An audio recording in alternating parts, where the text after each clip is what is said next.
pantes makmur iki masjid ki ya mur wong sing iman marang Allah. Jejekne salat, iman marang dina akhir. Banjur jejekne salat, ngetokke zakat. Lan ora duweni rasa wedi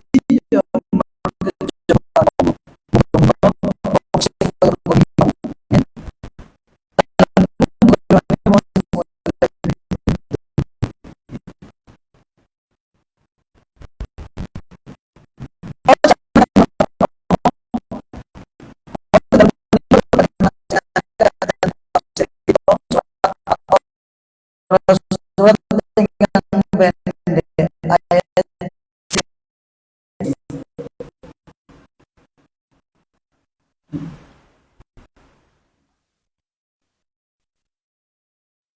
surat ini dikatakan surat Allah sebab wonten awalipun surat enten kalimat was-samai wat-thariq.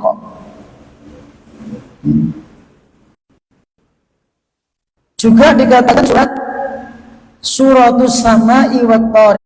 Tempat turunnya surat ini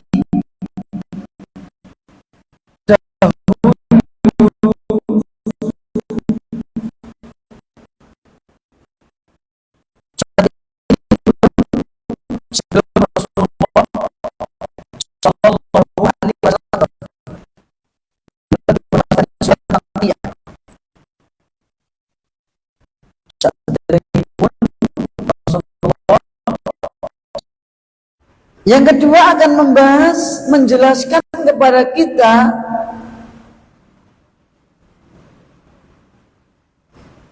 bahwa anak Adam, manusia, oleh Allah, nah, setiap anak Adam oleh Allah diciptakan untuknya malaikat yang menjaganya. Malaikat yang menjaga. Jaga apa? Jaga keamanan. Kedua, jaga amal. Jaga amal, jaga keamanan ngarep mburi. Jaga amal kanan kiri, mencatat amal perbuatan manusia, kiraman katibin. Dan setiap hari itu bergantian, ada 2 shift, bertemu di sholat asar dan subuh. Antara subuh sampai asar itu malaikat nahar yang menjaga di waktu siang. Antara asar sampai subuh malaikat malam. Terus bergantian. Masya Allah, kita nggak usah cari satpam ya, gratis. Maka kita banyak amannya daripada tidaknya. Banyak amannya daripada tidaknya. Meskipun demikian kita tidak boleh minta kepada penjaga itu, ya kan? Mintanya kepada Allah. Kemudian juga akan menjelaskan tentang kesempurnaan kekuasaan Allah, isbatu tamami qudratillah alal ba'si. Menjelaskan tentang kesempurnaan kekuasaan Allah terhadap hari kebangkitan.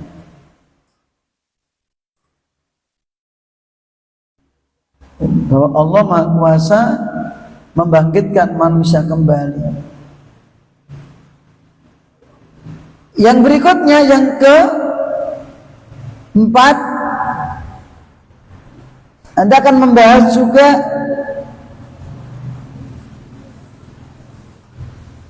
penegasan bahwa Al-Quran perkataan yang benar.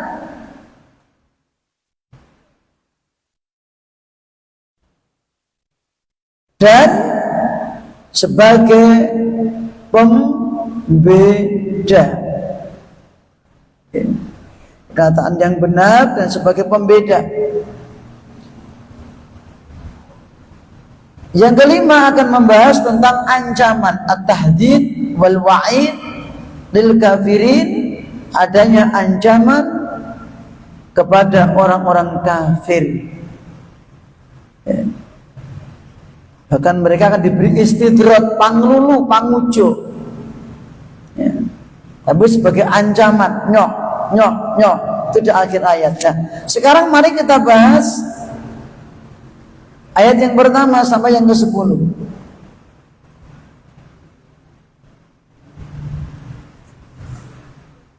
Di dalam ayat pertama sampai 10 ini, mulai ayat yang pertama Allah berfirman was-samaa'i wat-thariq.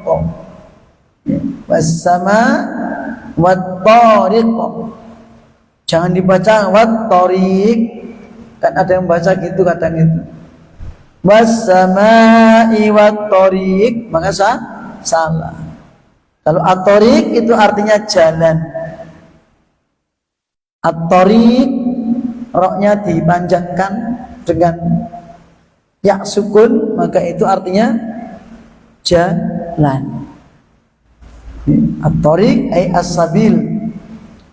Tetapi ini yang dipanjangkan adalah toknya. Was-samaa'i wat-thariq. Thariq, toknya yang panjang. Ya. Maka artinya beda. Bapak Ibu para jamaah, kita bahas ayat pertama dulu. Ayat nomor 1. Allah berfirman was-samaa'i wat-thariqi.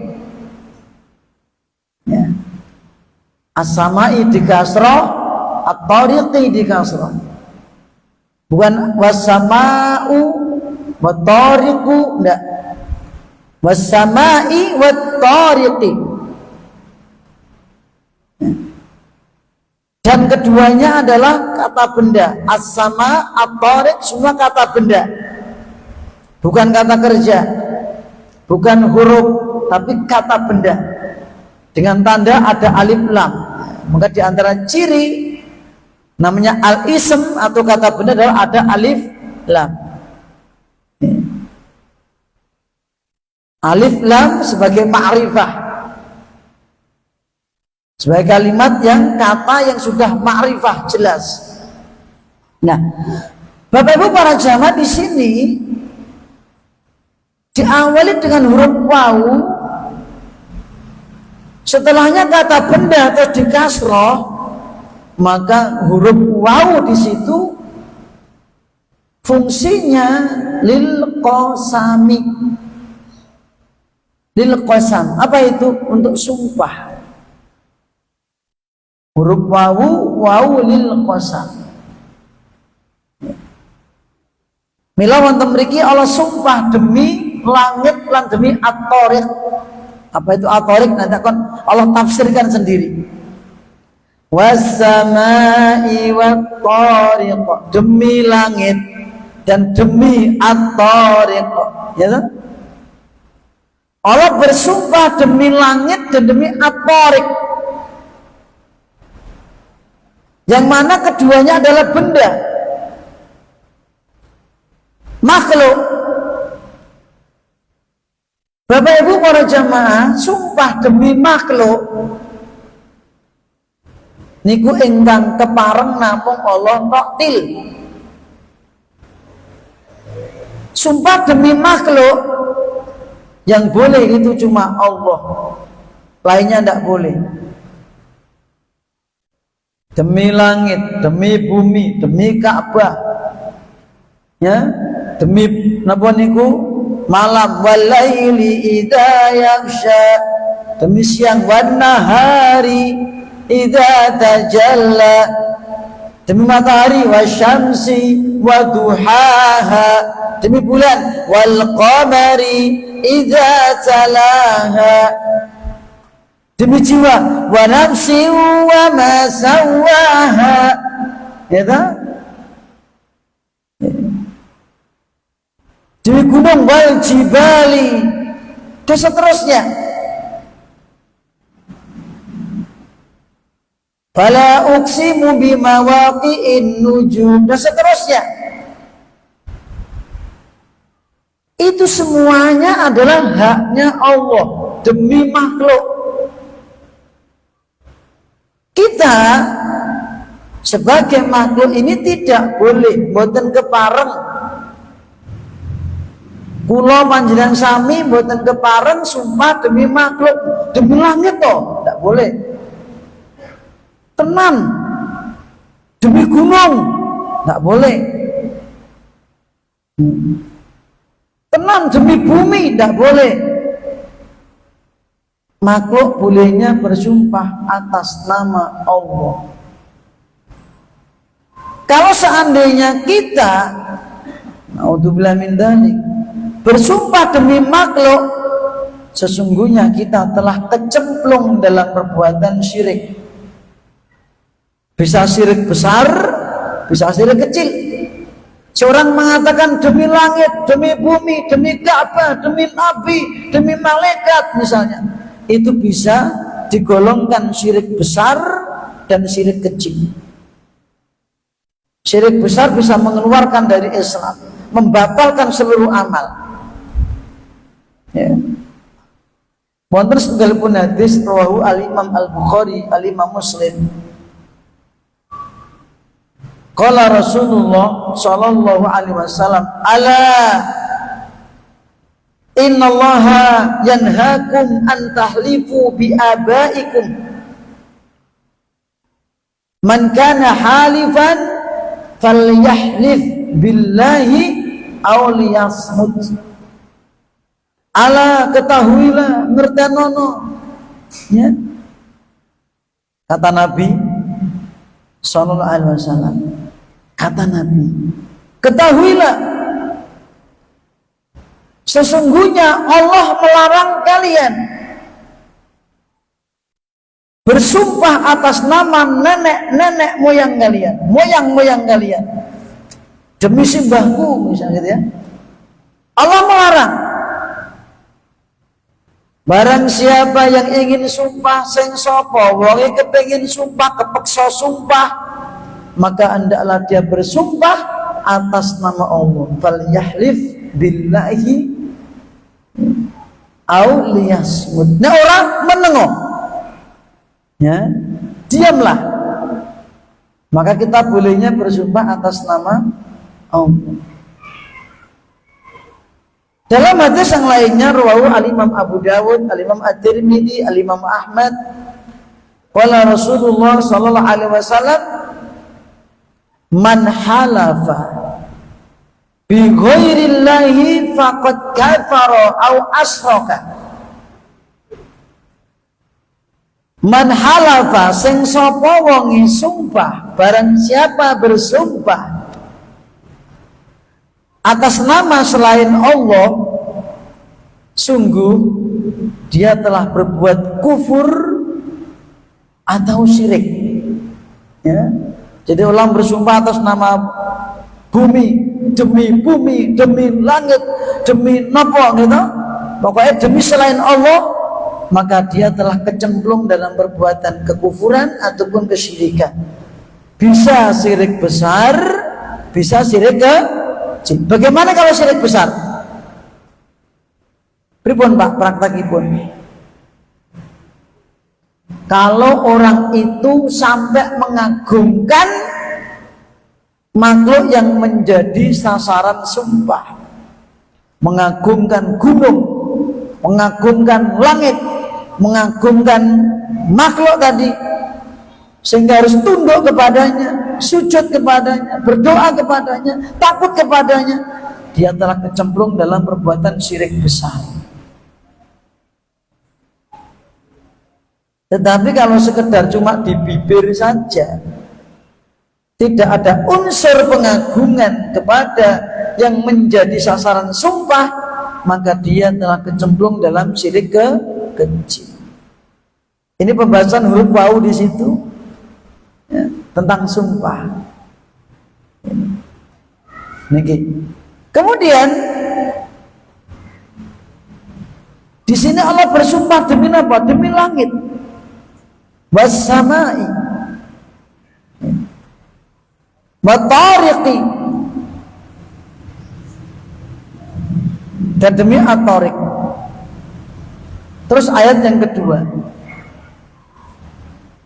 Allah menggunakan kalimat istifham, kalimat tanya. Wa ma adraka mat-tariq. Ya. Wa ma adraka mat-tariq. Tahukah engkau wahai Muhammad? Ngerti apa kowe Muhammad? Apa kuwi at-tariq? Apa itu at-tariq? Bapak Ibu, kalimat tanya yang datangnya dari Allah ini bukan berarti Allah tidak tahu. Seperti Pak Guru tanya kepada muridnya, kamu tahu nggak nak sejarah bangsa Indonesia? Kamu tahu nggak nak siapa pahlawan revolusi? Tidak, misalnya, bukan berarti Pak Guru tidak tahu, tetapi ini tujuannya adalah lita'zim wa tafkhim, ya. Sebagai pengagungan. Artinya Allah menganggap perkara itu perkara yang besar, bukan sepele. Langit itu perkara besar, Pak. Ya. Dan at-tariq itu perkara yang besar, bukan perkara yang sepele. Yang ketika kita melihatnya akan terlihat kelemahan diri kita, kecilnya kita. Ya. Kalau kita perhatikan, akan mendatangkan, menguatkan iman kita kepada Sang Pencipta. Ya.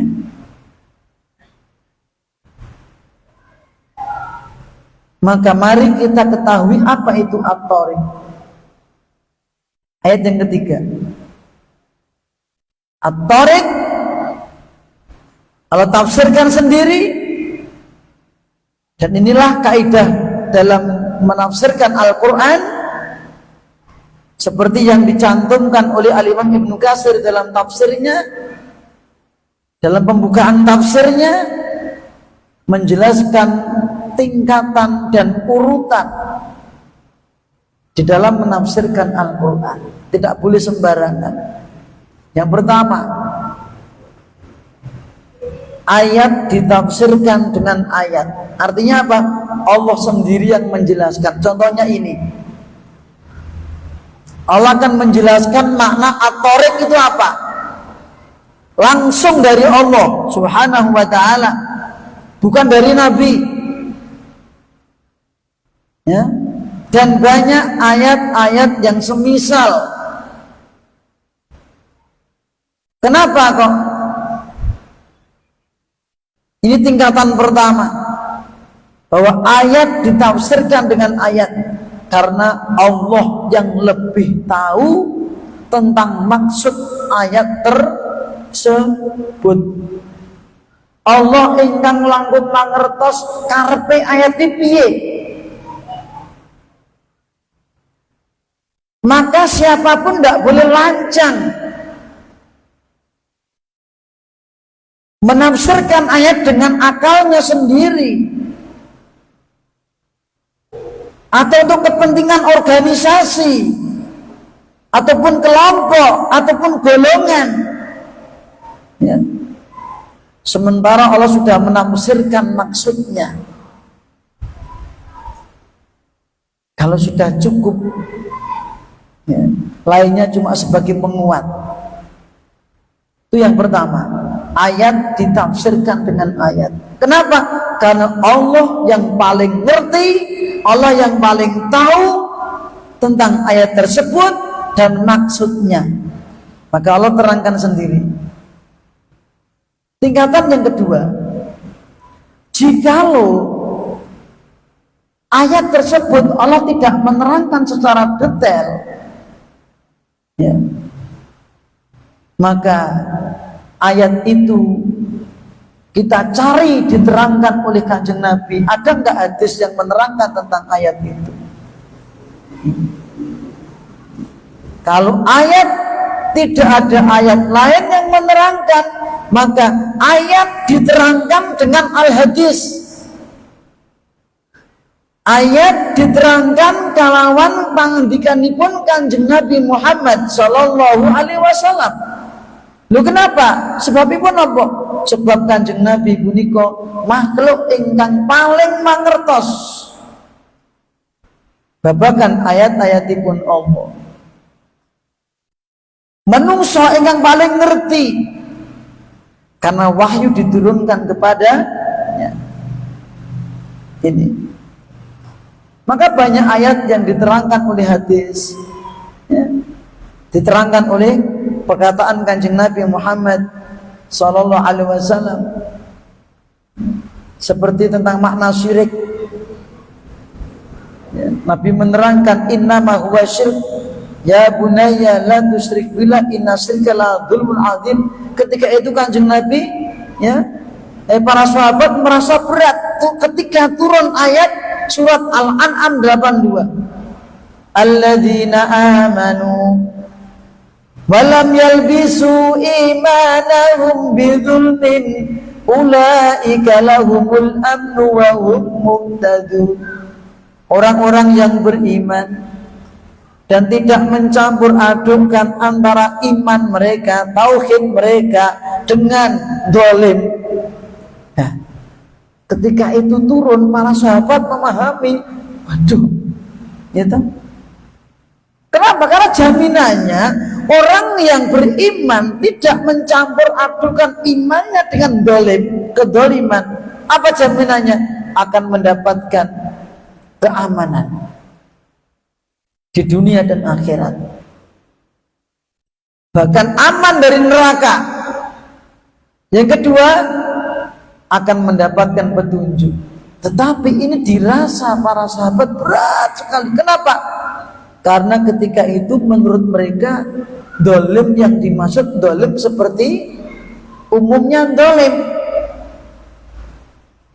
Suami dolim sama istri, istri dolim sama suami, orang tua dolim sama anak, anak berbuat dolim sama orang tua, ya, dolim sama karib kerabat, dolim sama tetangga, dolim sama hewan. Maka para sahabat semua pernah berbuat dolim, sehingga mengatakan, ya Rasulullah, ayuna lam yadlimu nafsah. Ya Rasulullah, siapa di antara kita yang tidak pernah mendolimi diri sendiri? Semua kan pernah. Apa kata Nabi kita Muhammad sallallahu alaihi wasallam? Laisa ladzi ta'nun. Yang dimaksud dolim tidak seperti apa yang kamu maksud. Kamu salah. Alam tasma'u qawla abdin soleh. Apa bareng tahu krungu ucapane sakwijining hamba sing soleh sejenenge Luqman nalikane nasihati putrane, ya bunayya la tusyrik billah. Anakku ngger sing tak tresnani, aja ndak syirik marang Allah. Inna syirka la dzulmun adzim. Sejatine syirik iku kedoliman sing paling gede. Innama huwa syirk, kata Nabi. Sing dimaksud dolim ana surat Al-An'am ayat 82 kuwi syirik. Wong sing iman lan ora nyampur aduke antara imane kelawan kesyirikan, maka jaminanipun badhe angsal keamanan, dibebaske saka neraka. Ya, loro bakal oleh pituduh, masya Allah. Niki contoh ayat ditafsirkan dengan hadis. Ya. Contoh mulai surat Al-Anfal ketika Nabi menafsirkan apa? Ya. Wa'aidu lahum mastata'tum min quwwah. Persiapkan oleh kalian kemampuan yang kalian mampu. Kekuatan, siji kekuatan iman, loro kekuatan fisik. Kanjeng Nabi nafsiraken apa? Al-quwah yang dimaksud ar-ramyu, memanah, membidik, menembak termasuk. Ya, ini seperti itu. Ya, maka termasuk olahraga memanah itu bagus. Ini Pak Lu kita biar apa namanya promosikan gitu, bahwa di Gesi akan dibangun lapangan untuk olahraga memanah gitu. Itu termasuk sunnah ya. Karena memanah itu butuh kefokusan gitu, seleb gitu ya. Maka satu anak panah nggak mungkin nyebar sono gitu. Seperti itu ya. Dan nanti silakan dilihat di depan Puskesmas. Mun dados dereng, Pak? Dereng. Ya, semoga segera jadi dan semoga barokah gitu.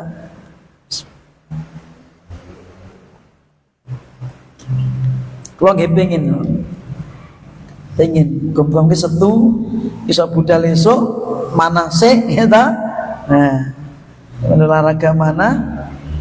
Terus sore ini ngisi Mas FM, maghrib ngisi Baitul Salam. Jadi sekali jalan 30 terlampaui gitu. Nek syukur papat. Nah jajane ya. Lanjut. Jadi Allah menafsir tadi penafsiran. Kemudian yang ketiga, kalau seandainya nggak ada hadis, baru kemudian pindah kepada penjelasan para ulama tafsir dari para sahabat Abu Bakar, Umar, Utsman, Ali, istrinya Kanjeng Nabi, Ibnu Mas'ud, Ibnu Abbas, dan yang lainnya, Ali bin Abi Thalib. Itu semua para ulama tafsir. Mereka orang-orang yang mendampingi Kanjeng Nabi sallallahu alaihi wasallam. Mereka melihat bagaimana Nabi berbuat ya. Nabi bergerak, Nabi diam, mereka lihat ya. Termasuk istri-istri Nabi, mereka paham ya.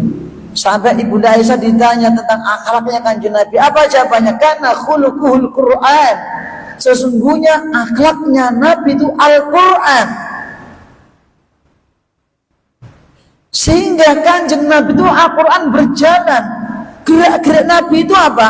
Pangejauhan pun saking Al-Quran, implementasi saking Al-Quran. Maka barang siapa yang ingin menerapkan Al-Quran, tinggal mencontoh bagaimana prakteknya Kanjeng Nabi Muhammad Sallallahu Alaihi Wasallam. Adab apapun, akhlak apapun yang beliau miliki, sumbernya dari Al-Quran ya. Ini maka para sahabat ngerti, sehingga ketika nggak ada hadis yang menerangkan ayat itu, pindah kepada perkataan-perkataan para sahabat. Kenapa? Karena mereka muridnya Rasulullah Sallallahu Alaihi Wasallam, murid-murid terbaik, langsung dididik dengan wahyu. Kalau ada salah langsung diingatkan. Itulah para sahabat, generasi awal, generasi terbaik. Khairun nasi qarni, sebaik-baik generasi yang hidup di zaman para sahabat. Belum banyak perbedaan. Ketika ada perbedaan, langsung datang kepada Rasulullah Sallallahu Alaihi Wasallam, langsung selesai, beres urusannya. Kalau tidak ada perkataan sahabat, kemana? Pindah perkataan para tabi'in. Siapa mereka? Murid-muridnya para sahabat ya. Generasi kedua setelah sahabat. Kalau nggak ada, baru tabi'in. Kalau nggak ada, terakhir ya, kita merujuk pada ulama tafsir yang menjelaskan dengan bahasa Arab. Karena Al-Quran diturunkan dengan bahasa Arab. Itu terakhir. Tidak ada Al-Quran ditafsirkan dengan bahasa Jawa, dimaksudkan dengan bahasa Jawa, tidak ada. dengan bahasa Indonesia, memaksudkan Al-Quran dengan bahasa Inggris, tidak boleh. Kalau menerjemahkan itu boleh, selama sesuai dengan tafsirnya. Maka mushaf terjemahan itu bisa menerjemahkan seperti itu karena melihat tafsir. Karena terjemahan Al-Quran itu sistemnya terjemahan maknawi, bukan lafzi. Kalau terjemahannya lafzi tidak akan menyasar, perkata itu nggak menyasar, kita nggak akan paham. Tetapi terjemahan Al-Quran itu dari Kemenak itu maka terjemahan maknawi, sehingga kita kadang langsung tahu maksudnya gitu loh. Tetapi kalau kita kebingungan harus merujuk tafsir yang lebih luas. Maka terjemahan itu sangat membantu kita, ya. Terjemahan itu sangat membantu kita, tapi belum luas. Butuh penjelasan yang lainnya dari induknya tafsir. Ya. Dan di antara tafsir yang terbaik adalah tafsir Ibnu Katsir. Para ulama banyak memujinya, ya, karena terpenuhi syarat-syarat penafsiran tadi. Sehingga di sini Bapak Ibu tidak ada ruang bagi akal kita untuk menafsirkan Al-Quran dengan akal kita. Apalagi kita nggak punya ilmu seperti saya seperti ini, nggak pantas untuk menafsirkan Al-Quran. Maka saya membacakan kitab tafsir. Saya nukil dari tafsir Ibnu Katsir, kami kuatkan dari tafsir Aunur Rahman, Aisar Tafsir, Karimur Rahman, Jalalain, dan yang sebagainya. Tafsirnya para ulama Ahlussunnah wal Jamaah. Tapi hati-hati, ada tafsir yang sumbernya dari orang-orang Mu'tazilah, maka tafsir itu juga bisa dimanfaatkan untuk menyelewengkan orang. Maka hati-hati, ambil tafsir dari ulama Ahlussunnah wal Jamaah, orang yang betul-betul akidahnya lurus, yang berpedoman kepada Al-Quran dan hadis, seperti tafsir Ibnu Katsir tadi, tafsir At-Tabari, ya. Tafsir Karimur Rahman, Aisar Tafsir, Aunur Rahman seperti ini ada 24 jilid. Ada lagi yang sampai 44 jilid. Saya masih kepingin tapi belum sempat, belum mampu, ya. Nanti saya kepingin punya tafsir sampai 44 jilid. Masya Allah. Dan ketika kita belajar tafsir komplit, Pak, nanti masuk akidah di situ. Termasuk tadi huruf wawu saja, ya toh? Huruf wawu saja. Itu pembahasannya panjang. Maka ini asiknya kita belajar tafsir, ngaji tafsir. Nanti akan ketemu akhlak, adab dan seterusnya. Lanjut. An-Najmu Saqib. Allah tafsirkan At-Tariq adalah An-Najmu Saqib. An-Najmu Saqib. At-Tariq adalah An-Najmu, bintang, ya. Bintang. As-Saqibu, apa As-Saqibu? Al-Mudi'u, bintang yang bercahaya, ya.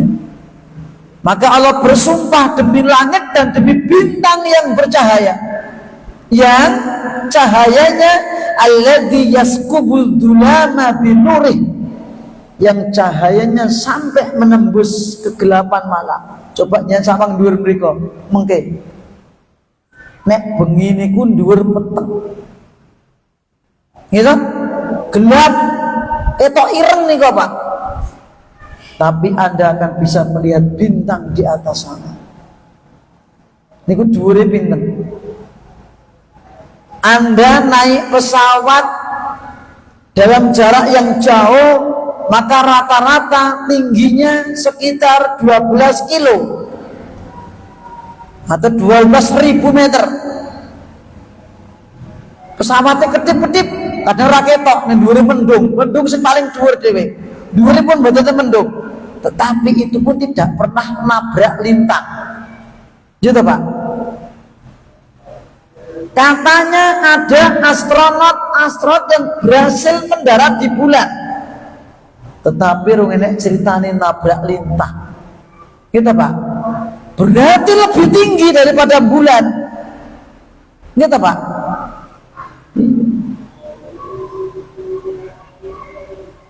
Itu tabrakan dengan lintang, itu kan film, gitu. Tapi tidak ada ceritanya yang namanya astronot itu nabrak lintang. Kenapa? Tempatnya tinggi. Coba bayangkan, bintang yang tinggi sekali, cahaya sampai sini itu menunjukkan cahayanya sangat terang. Awake dhewe niku Pak ten alun-alun niku misale enten pasar malam. Gitu.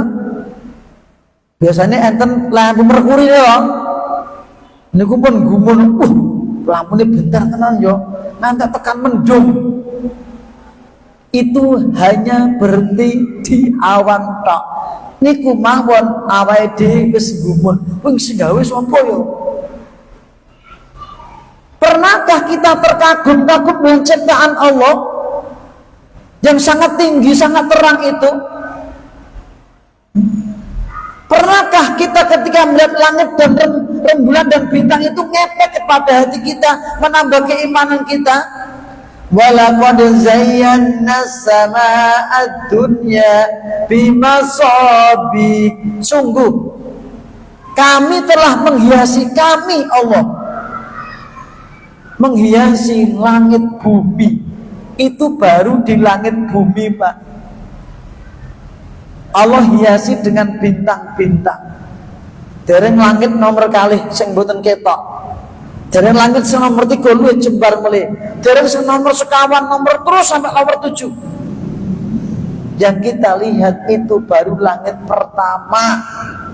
Itu saja astronot belum sampai sana. Engkang sampun melewati nembus langit nembe Kanjeng Nabi Muhammad sallallahu alaihi wasallam ketika Mi'raj. Sampai mana? Sidratul Muntaha. Melewati langit yang ke-7 sampai Sidratul Muntaha, sampai masuk surga. Baru 1 orang. Ya. Dan orang-orang yang mati syahid yang arwahnya diletakkan Allah di Iliyin, tempat yang tinggi yang luas di surga sana. Ya.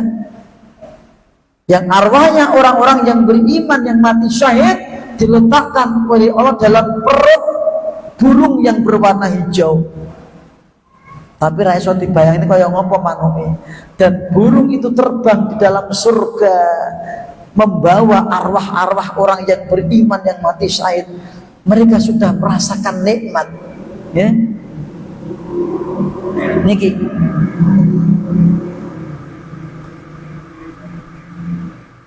la tahsabanna alladziina qutilu fi sabilillah amwatan. Gitu? Kamu jangan mengira orang yang mati syahid itu mati. Bal ahya, dia itu hidup. Inda rabbihim yurzaqun, mereka diberi rezeki di sisi Allah. Bahkan ketika diajak burung tadi sampai kemana? Ke bawah arsy, ditanya sama Allah, kamu pengen apa? Ya, dia malu. Apa yang kami inginkan ya Allah? Ini sudah nikmat. Sampai 3 kali. Kamu pengen apa? Ya Allah, aku pengen balik ke dunia terus mati syahid lagi. Oh, nek ki ra iso. Nek ki ra iso, ya toh? Itu. Sampai segitu, Pak. Itu orang-orang yang sudah merasakan rezeki di surga. Semoga Allah memberikan kita mati syahid. Amin. An-najmu saqib, bintang yang cahaya menembus kegelapan malam. Nah, Bapak Ibu para jamaah yang dihormati Allah Subhanahu wa taala, berikutnya itu tafsir ayat tentang At-Tariq. An-najmu as-saqib. Terakhir untuk malam ini ayat yang keempat. in kullu nafsin lamma 'alaiha hafiz. In kullu nafsin, huruf in di situ, in itu bermakna ma, bermakna nafi. In kullu nafsin ma kullu nafsin, lama bermakna illa. Artinya apa? Ma kullu nafsin illa, tidak ada satu jiwa pun, gitu. Ma kullu nafsin illa, kecuali 'alaiha hafizun, pasti ada yang menjaga. Sinten niku, Pak? Malaikat. Artinya adalah ya, setelah Allah bersumpah demi langit, bersumpah demi at-thariq, itu cahaya yang bersinar yang menembus kegelapan malam. Kemudian jawab sumpahnya adalah, yaitu setiap jiwa dari anak Adam ini, anna kulla nafsin min bani Adam 'alaiha hafidun minal malaika muwakkalun bi hifdhiha min amrillah. Allah menjelaskan, setiap jiwa dari anak Adam ini, ya, Allah utus para malaikat yang menjaganya dengan perintah Allah. Ning boten ketok. Ini kados wonten surat Ar-Ra'd ayat 11. Surat Ar-Ra'd ayat 11. Ya. Allah berfirman, lahu mu'aqibatum min baini yadayhi wa min khalfihi yahfazunahu min amrillah. Lahu mu'aqibatun, milik Allah, malaikat-malaikat yang mu'aqibat, yang silih berganti. Apa itu? Menjaga manusia. Min baini yadayhi, di depannya, wa min khalfi, di belakangnya. Mereka yahfadunahu, menjaga manusia. Lahu tadi manusia. Lahu, manusia itu, mu'aqibatun, ada malaikat-malaikat yang menjaganya. Sip-sipan. Sing sip-sipan mboten sapam tok. Ning malaikat yo sip-sipan. Manusia itu oleh Allah diberi penjaga yang silih berganti, tetapi mereka menjaga itu dengan perintah Allah, atas perintah Allah, di depannya, di belakangnya. Ini malaikat-malaikat yang menjaga keamanan, ya. Maka pertemuan akan datang akan saya singgung sedikit yang namanya papat kiblat 5 pancer, gitu. Ini kadang mulai itu salah persepsi, salah pemahaman, sehingga mereka itu meyakini mungkin dia yang jogo, gitu.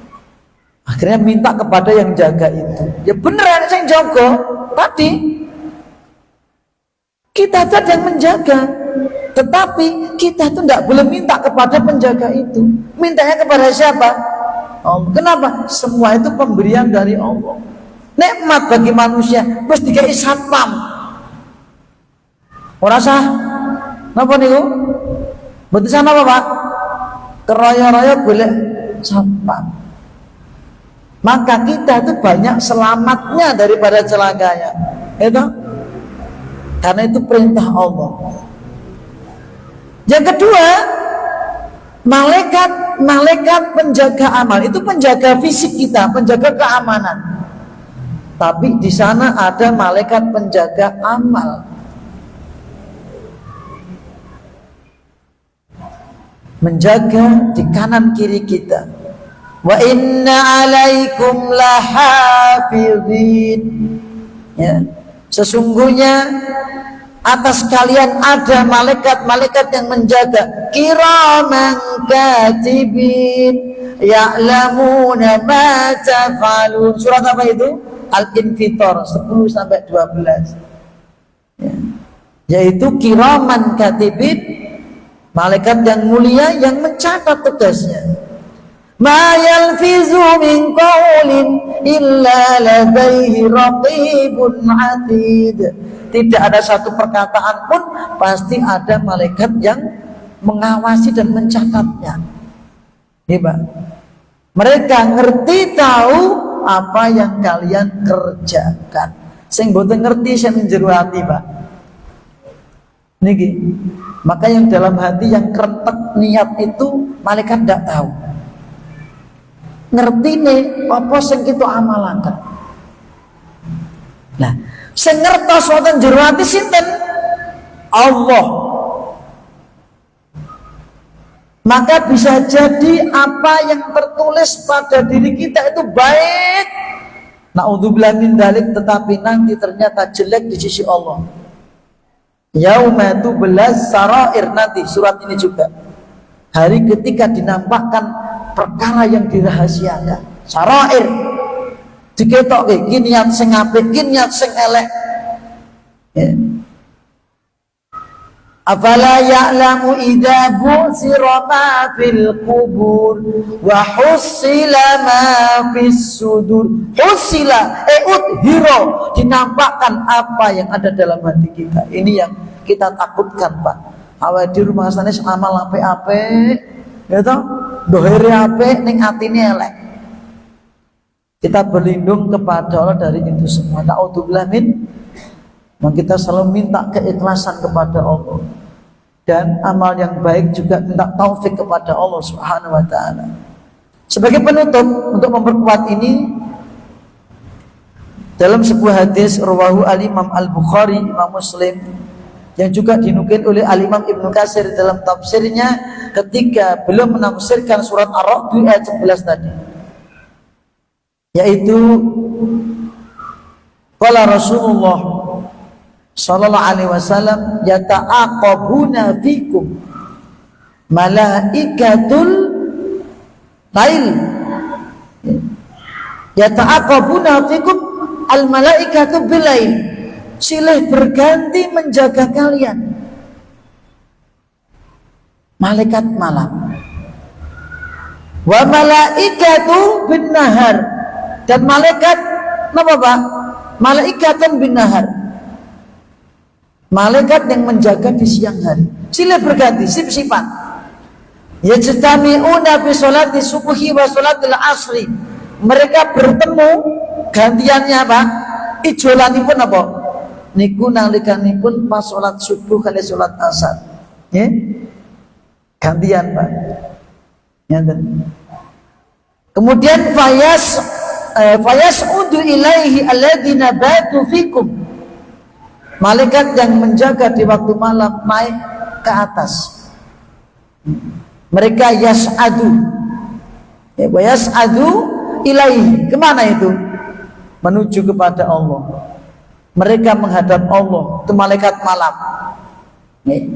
Kemudian Allah bertanya, fayas'aluhum, bertanya kepada mereka, wa huwa a'lamu bikum, dan Allah lebih ngerti keadaan kalian. Kaifa taraktum ibadi, malaikat-malaikatku, bagaimana engkau tinggalkan hambaku, keadaannya bagaimana? Kemudian fayaquluna, mereka menjawab, atainahum wa hum yushollun. Saya mendatangi mereka ya Allah dalam kondisi sholat. Ya kan? Wa taraknahum wa hum yushollun. Kami tinggalkan mereka juga dalam kondisi sholat.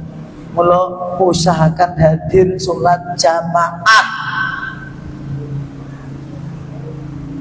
Wabil khusus sholat subuh kali asar. Supados nalikanipun dipun laporaken dumateng Allah, nggih, kondisi kita nembe sholat. Semua sholat dijaga. Hafidhu ala sholawati was sholatil wusta. Jagalah semua sholatmu. Al-Baqarah 238. Lebih-lebih sholat asar. Penutup sebagai penutup lagi. Penutup yang ketiga, keutamaan menjaga sholat, Pak. Wonten hadis rawu al-Imam Ahmad kanjeng Nabi paring pangandikan, man hafazu 'alaiha kanat lahu nuran wa burhanan yaumal qiyamah. Barang siapa yang menjaga salatnya, dia nanti akan mendapatkan cahaya dan bukti serta petunjuk hujah dari kiamat nanti. Wa man lam yuhafid 'alaiha, sing sapa wong iki ora njaga salate, ya, lam yakun lahu nuron, dia tidak akan mendapatkan cahaya, wala burhanan, tidak mendapatkan hujah, mendapatkan dalil, tidak, wala najatan, tidak mendapatkan keselamatan yaumul qiyamah. Wa husyira ma'a fir'auna wa amana wa qaruna wa ubay bin khalaf. Nanti orang yang tidak menjaga sholatnya akan dikumpulkan di padang mahsyar bersama-sama dengan Fir'aun, Haman, Qarun dan Ubay bin Khalaf. Ini pentingnya menjaga sholat, akan diberi cahaya ketika seseorang nyebrang sirat. Maka rumiyin insyaallah kita langsungkan pepanggian pada datang. Mugi-mugi nambah ilmu iman dumateng sami. Mugi-mugi Allah Subhanahu wa taala paring bimbingan dumateng klubnya sami, tumuju dumateng mergini pun yang leres lan lurus lan mugi titik akhir hayat kita dipun tutup kanthi kahanan husnul khatimah. Amin ya rabbal alamin. Wa akhiru da'wana alhamdulillahi rabbil alamin. Wa sallallahu ala nabiyyina Muhammadin wa ala alihi wa sahbihi ajmain. Subhanakallahumma wa bihamdika asyhadu an la ilaha illa anta astaghfiruka wa atubu ilaik. Assalamualaikum warahmatullahi wabarakatuh.